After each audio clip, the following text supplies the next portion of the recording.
क्या तुम्हारे बाप का है ये भारत? ये हम मुसलमानों को कहते हैं। तुमने अगर भारत में रहना है तो हमारे बातों पे चल के रहना है। क्या तुम्हारे बाप का है ये भारत?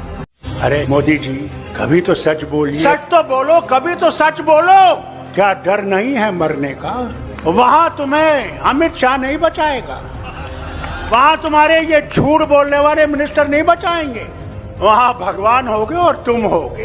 एक तरफ से तुम्हारी सच्चाई होगी और एक तरफ से तुम्हारा झूठ होगा। वहाँ कोई बचाने वाला नहीं है। ये तो हर हिंदुस्तानी का भारत है। आज हम धर्म पे बटे जा रहे हैं कि कौन भगवान राम के साथ है और कौन अल्लाह के साथ। मैं इन हिंदुओं से पूछना चाहता हूँ, क्या भगवान राम सिर्फ तुम्हारा राम है?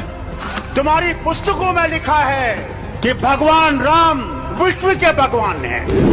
हम मुसलमान अल्लाह को कभी ये नहीं कहते हैं कि वो रब्बुल मुस्लिमीन है, कि वो सिर्फ मुसलमानों का रब है। हम कहते हैं वो कायनातों का रब है, आलम का रब है। कोई माने या ना माने, अगर देश बचाना है, मोदी सरकार को हटाना है कि ये कभी वापस ना आए।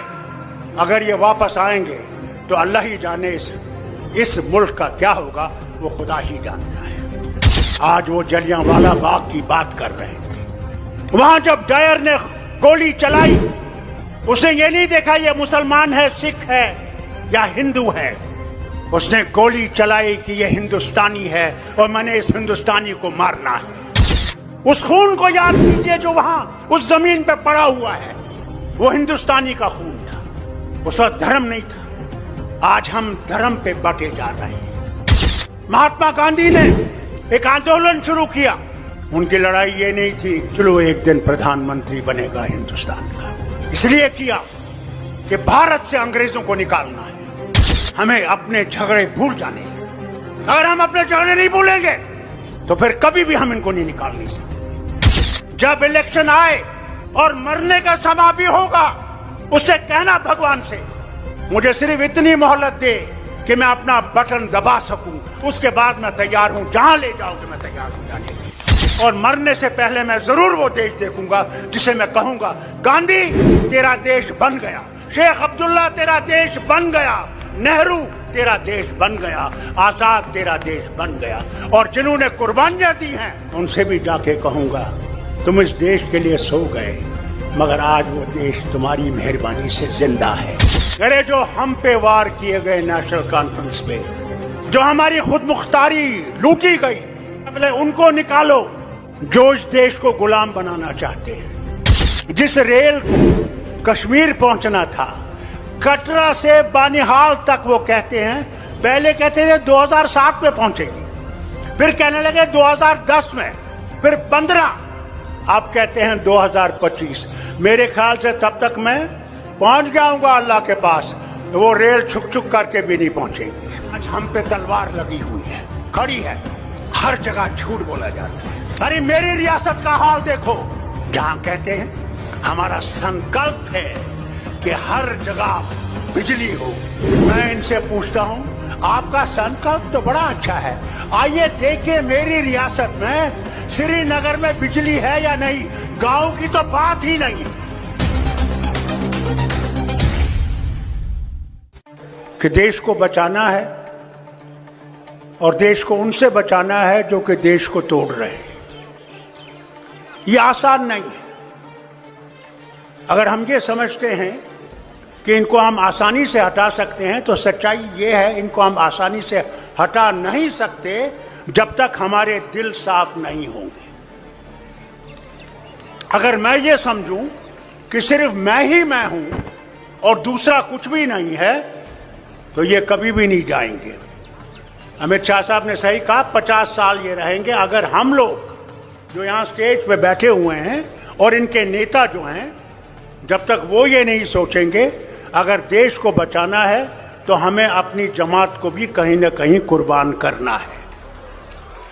अगर हम अपनी जमात को कुर्बान नहीं करेंगे और ये समझेंगे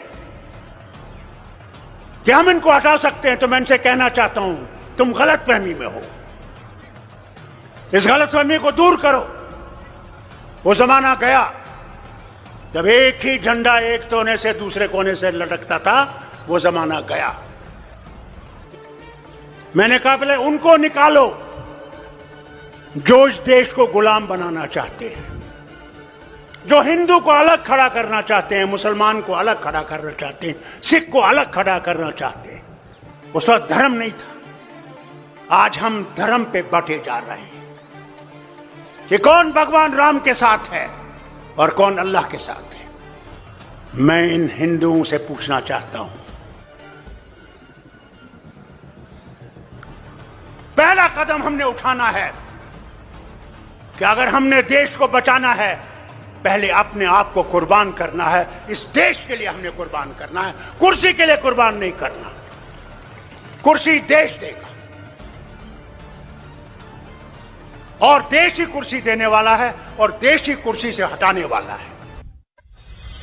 आज हम ये सोचते हैं मोदी को निकाल के मैं प्रधानमंत्री बनूंगा। अरे पहले तो उसको निकालो, फिर प्रधानमंत्री की कुर्सी की सोचो। हम पहले ही प्रधानमंत्री बन गए। हालत यह है, उस खून को याद कीजिए जो वहां उस जमीन पे पड़ा हुआ है। वो हिंदुस्तानी का खून था। खैर इसमें हम लड़ाई नहीं करते। हम हिंदू से ये नहीं कहते तुम ये नहीं कर सकते, तुम वो नहीं कर सकते, यहां नहीं जा सकते, वहां नहीं जा सकते। ये हम मुसलमानों को कहते हैं तुमने अगर भारत में रहना है तो हमारे बातों पे चलते रहना है। ये कहते नहीं मेरा रास्ता है और कोई रास्ता नहीं। अब आपने दिखाना है और इस मुल्क ने दिखाना है कि क्या वो रास्ता चाहिए हमें या वो रास्ता चाहिए जिसमें हर हिंदुस्तानी किसी भी धर्म का हो, किसी भी जात का हो, कोई भी जबान हो, वो जिंदा चल सकता है और अमन से चल सकता है और इज्जत से चल सकता है। कि अगर हमने देश को बचाना है, पहले अपने आप को कुर्बान करना है। इस देश के लिए हमने कुर्बान करना है, कुर्सी के लिए कुर्बान नहीं करना। कुर्सी देश देगा और देश ही कुर्सी देने वाला है और देश ही कुर्सी से हटाने वाला है। आज हम पे तलवार लगी हुई है, खड़ी है। हर जगह झूठ बोला जाता है। अरे मेरी रियासत का हाल देखो, यहां कहते हैं हमारा संकल्प है कि हर जगह बिजली होगी, हर जगह तार होगी। मैं इनसे पूछता हूं, आपका संकल्प तो बड़ा अच्छा है, आइए देखिए मेरी रियासत में श्रीनगर में बिजली है या नहीं। गांव की तो बात ही नहीं।